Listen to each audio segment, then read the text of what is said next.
What's up, everyone? I have completed yet another Lena Snow challenge.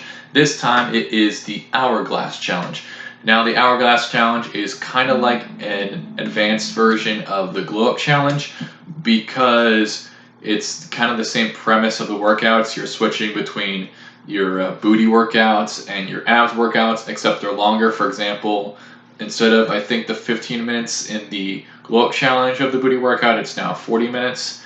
And instead of the 6 minutes of the ab workout, it's now, I think, like 10 minutes or something. And then there's a longer workout on the weekend that's a combination of both. The weekend's about a 70-minute workout. I've definitely been focusing on those areas with the challenge. So yeah, I guess the Glow Up challenge was a good way to get warmed up to this one. And obviously for the last one, though I did try to make it very much a positive video, I obviously was not in definitely the right headspace, and now I'm feeling a little better. So yeah, there's just a lot of really awesome stuff that happened this month and I can't wait to get into. So first we're going to go ahead and talk about the experience of working out itself. So with the booty workout, you kind of get used to it even as you're doing it. Like, I'd say probably the most like burn you'll feel is on the first or second set, but then on the final set you're just like breezing through it, honestly. And then you have the ab workout, which I still fell a little bit into my old habits of sometimes stopping and resting. Like with the Globe challenge, I really didn't expect there to be anything with arms, and then during the ab workout, commandos and the side to side planks happen. I feel like commandos are not only one of the like most intense like ab workouts, but they're also one of the most intense strength workouts too.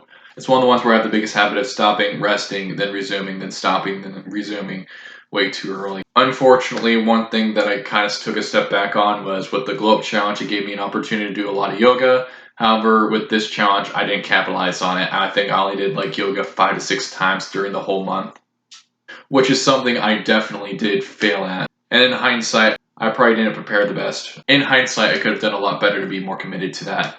Now with my diet, it's pretty much been the same, though I've been experimenting with a few things. Like, obviously, there was that pasta that I made that I mentioned in the Glow Up challenge. I've been kind of trying new things, but this time it's more with breakfast. Like, for example, now I've been doing the honeysuckle overnight oats and the chia seeds. I kind of switch between the two.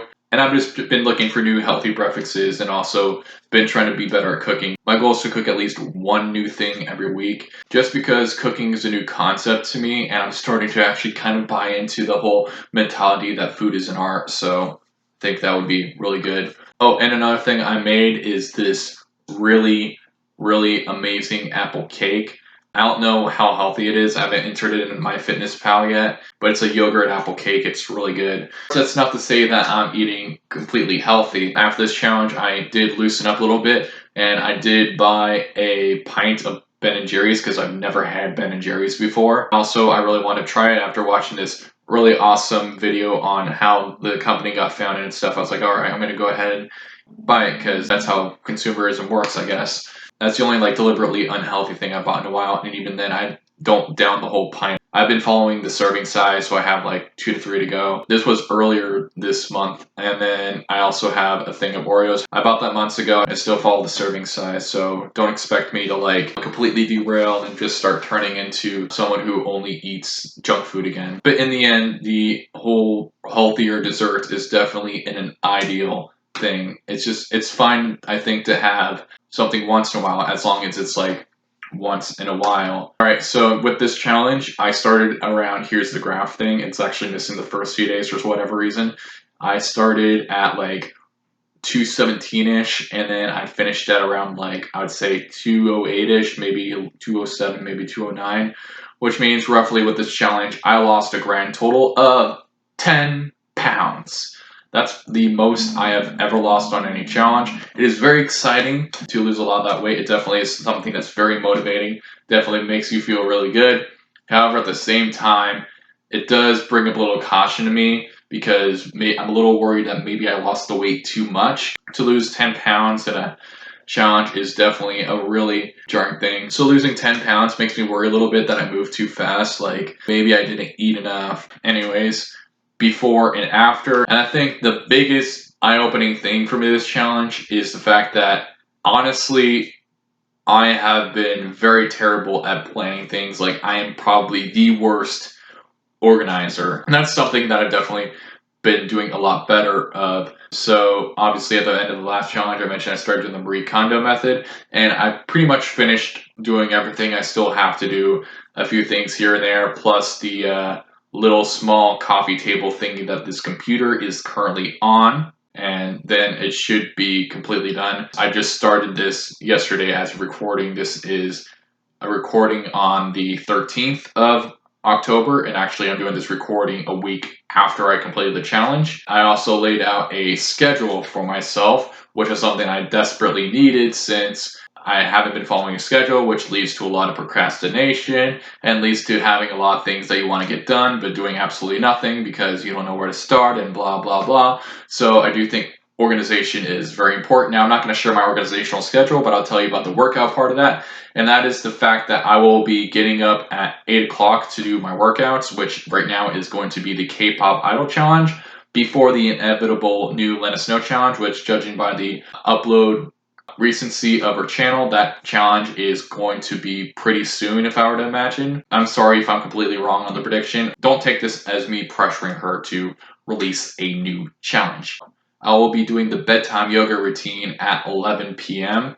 I have a really bad habit of where 2 a.m. is usually considered sleeping early for me. I usually stay up till like 3-ish, which is not good at all. I'm doing the 8 o'clock in the morning workouts because I'm going to go ahead and wake up at 8. That's the other thing that's an issue with me, is I don't wake up very early. Obviously, from sleeping at like 3 in the morning, I usually don't wake up till I think around 11 at the earliest, and then 1 or 2 at the latest. So this is a way for me to correct that, and then I'll be working out from 8 to 9. I know this kind of seems like it should be its own separate video talking about the organizing stuff. When I think about it, if it wasn't for me taking these first few steps back in February and starting to work out for the first time while doing the Max T3 thing, and then eventually in around May or June doing the K-pop Idol Challenge, then I probably would have never made this journey to get to where I am right now. And I'm not saying that to be this person who has completely done it. I understand I do have a long way to go. I do acknowledge that I'm still a beginner at this, but I do feel like if it wasn't for the challenges and stuff, then I would have had no direction on this. Because when you think about it, with the challenges, there is a workout you have to do every day. That is something you have to keep to.